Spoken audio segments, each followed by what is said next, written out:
Welcome back to Chef the Soul TV News. Welcome back to my YouTube channel again. But if you're new, please don't forget to subscribe to this channel.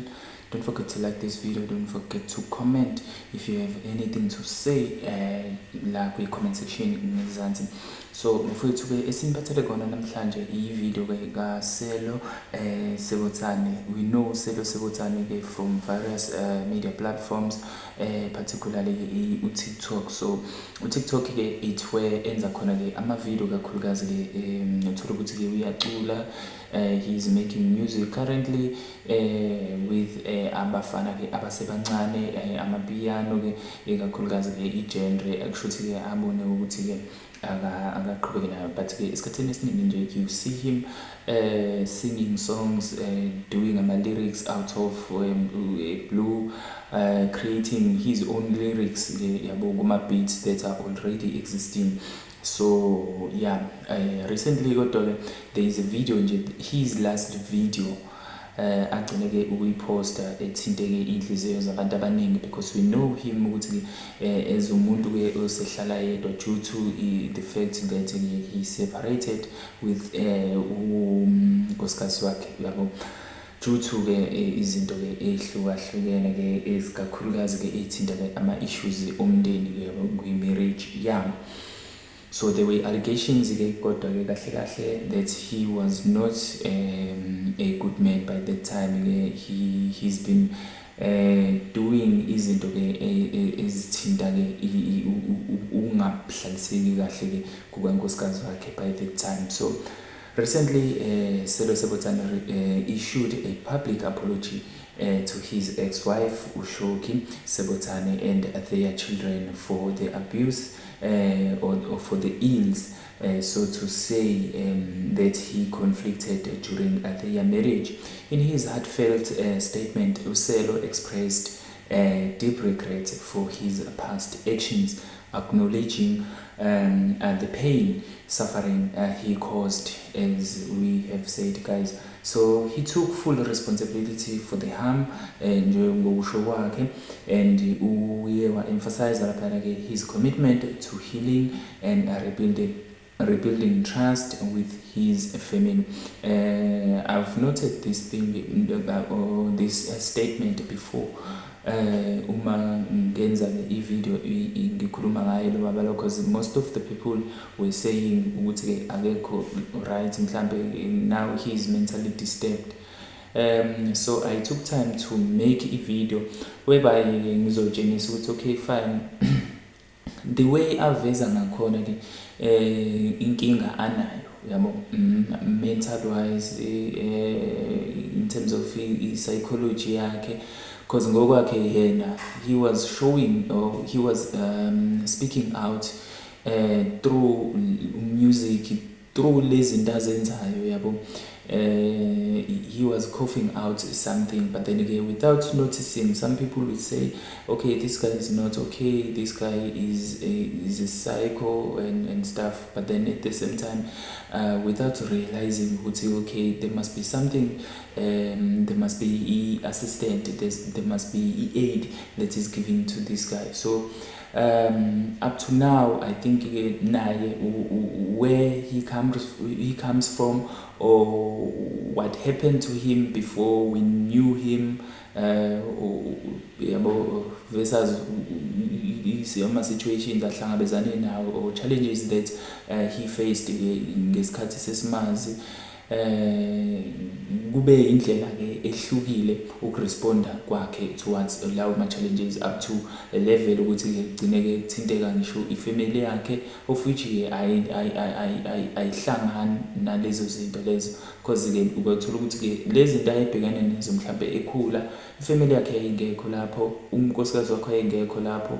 So lokho angeke sathi ke mhlambe ke ekugcineni bekuyiphutha ke lakhe or likankosikazi wakhe, in as much yabo abantu ke kodwa kubalekile ukuthi ke kumele bafunde yabo. If you not learn, if you are not picking up ama lessons from your past behaviors, whatever you are doing right now,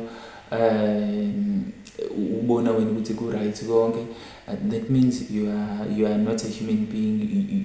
Kahle kahle vele awukakafisi ukushintsha. So akwenzile yena-ke laphana-ke abantu abaningi bakushayela-ke izandla ukuthi-ke he took full responsibility ngempela-ke mayelana-ke nezenzo zabo. So this apology has sparked mixed reactions towards-ke abantu laphana-ke on social media.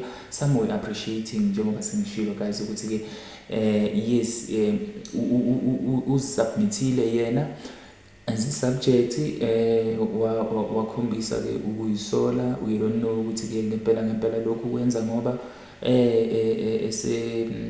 esethe ukuphola mhlampe, or efisa ukuthi-ke ngempela-ke amuvele forward with impilo yakhe, or mhlampe-ke kunezinye-ke izimo-ke ezimphoqayo ukuthi akwenze lokho, or mhlampe-ke kunabantu abam-advisayo ukuthi akwenze lokho. Okay, noma bekwenzile lokho ukuthi bam-advise, that's a very good thing, that's a very good sign ukuthi-ke kushuthi usephila, noma-ke uphila nabantu-ke abakwaziyo ukumbonisa izinto eyi-right, if ever-ke ehamba-ke ngokwesayidi-ke elibheke eceleni.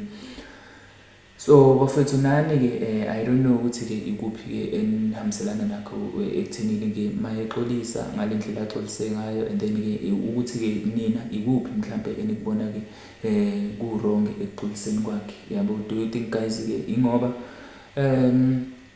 mhlampe-ke uyenza nje, noma mhlampe-ke he means lento-ke akayishoyo? So yeah, ziningi izinto esingagcina sizisho, but then-ke let us continue with lolu daba lwakhe laphana-ke uSelo.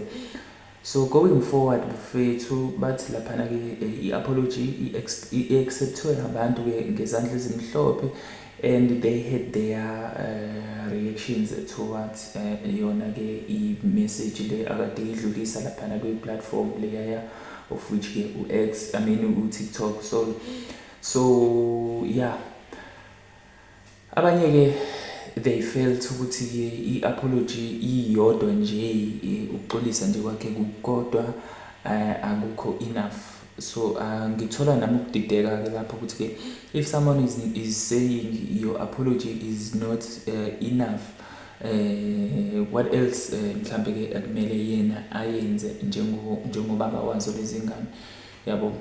Ikuphi mhlampe okuhlukile kunalokhu angakwenza? I think-ke mhlampe-ke labo abasho kanjalo kumele mhlampe-ke nabo bam-advise ukuthi okay fine, in order for abantu ukuze bakwazi ukwamukela-ke i-apology yakho, bona laba, yabo, ikuphi ngempela okufanele kwenze. Then-ke mese bemtshelile-ke azame-ke ukupractice ngaleyo ndlela, noma-ke enze leyo nto leyo abacabanga ukuthi bona mhlampe-ke ngeke akwazi ukuyenza, cause le akade-ke nayo becabanga ukuthi-ke angeke aze ayenze, ugcine sekwazile-ke ukuthi-ke ayenze, of which-ke abanye abantu-ke they are not happy ngayo iyodwa nje. So yeah bafethu-ke I don't know ukuthi nina ngicabanga kanjani, but then I would like to have your comments, ngizwe ukuthi what exactly nina-ke enicabanga. Do you think i-apology yakhe is enough? Okay, but then-ke beside i-apology yakhe ekuthenini nje siyidiscussa kanje, let us hear ukuthi-ke yena uye waxolisa kanjani.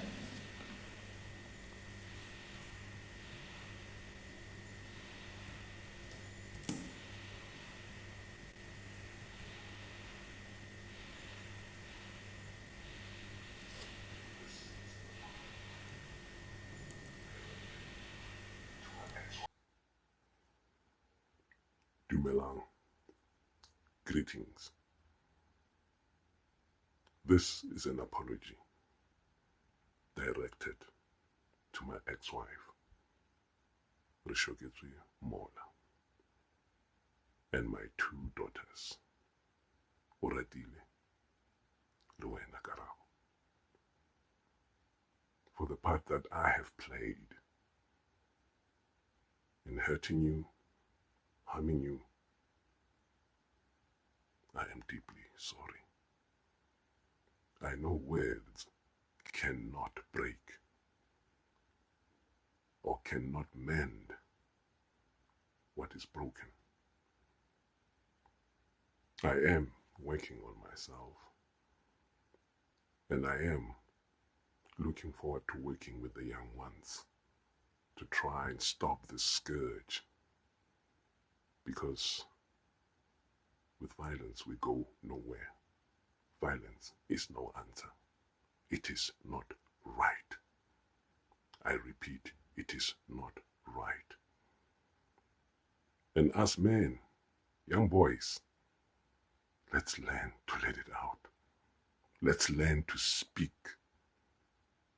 Yes, be vulnerable. Someone somewhere out there, they will see and understand your pain and make you feel better. And only you can do that for yourself. To the fans, thank you for everything. Thank you for standing with me. And to those I disappointed, I am sorry. I'm only human, and I don't want to justify anything. Wrong is wrong. Let's make things right. Let's make this a better world. And I'll do it. I'll do it my way. I thank you. And we went straight to comment section just to ukubona ukuthi abanye abantu ke bathini ke noma ke bebekhomenta bezwakalisa iphi imbono kuyona ke le video. So I'll just read nje only 3 yama comments lapha yana ke, then ke bese ngizwa ke mhlawumbe imbono yenu nani lapho enikhona. So uthi ke lapha ke ubani lo umabul uthi ke, who's chopping onions with me? He's only human. To me, you are forgiven. Reboletse Khoagetse Shoki Mula, please forgive, but move forward, never look back. You are forgiven, Mr. Kusho yena ke lapha ke umabel, angazi noma umabul noma umabel lo. So ukuhlwa lapha ke uthini, shout out to Usfiso, he's made Selo apologize.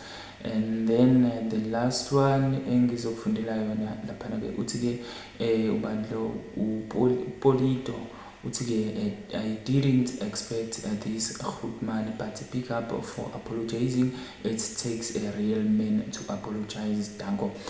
Yeah, so I'll just end there. Anyway of it, this is not umdlalo yabo, akuyona into ke futhi ke abantu ke abasuke beyilindele noma kanjani ukuthi ke ingenzeka, but then ke izinto ekanje ziyenzeka futhi. And if umuntu ke ekhuluma kanje, but then at the same time ke bese abanye abantu bedemanda ezinye izinto kuyena, I think in nama steps uqala from step 1 2 3 up to the top. So you don't rush abantu empilweni ukuthi ke bekwazi ukuthi befinyelele kula wena ufuna ukuthi befinyelele khona, ngakuzona zonke izinto ongayicabanga yabo, nangozo zonke igaba ongathi mawukhuluma ukhulumele phezulu kwazo in terms of ama challenges. So let me stop there, and then again ngizwe ukuthi abanye abantu bathini ke ngalo lolu daba noma ngayo le apology yayo ke uselo lapha yana ke. Anyways befethu, thank you for tuning in to this video. Don't forget ukuthi ke usubscribe kuyona channel and also like this video. Yeah, nama comments yona ke into esifisa kakhulu kuyibona ke niyenza lapho futhi ngizansi. Danko.